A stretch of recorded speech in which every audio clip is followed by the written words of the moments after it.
साताऱ्यामध्ये आज गणेश जन्मकाळानिमित्त विविध कार्यक्रमांचे आयोजन ठिकठिकाणी करण्यात आले होते।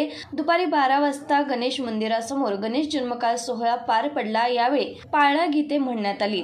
त्यानंतर गणेश जन्मकाळ व कीर्तनाचे आयोजन करण्यात आले होते। यानंतर प्रसादाचे वाटप देखील करण्यात आले।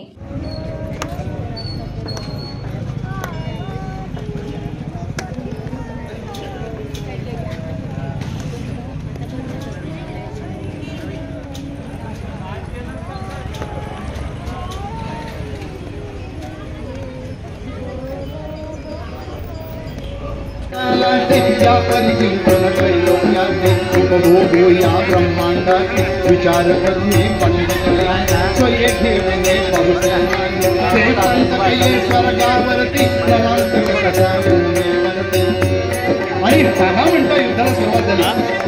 देवदेवतांना सुद्धा साडी सोडून पळावं लागलं, कारण भगवान शंकराची ताकद या देवांत गणारांच्याकडे वाढली आहे आणि त्यामुळं कैलास त्याग न पडले पशुपती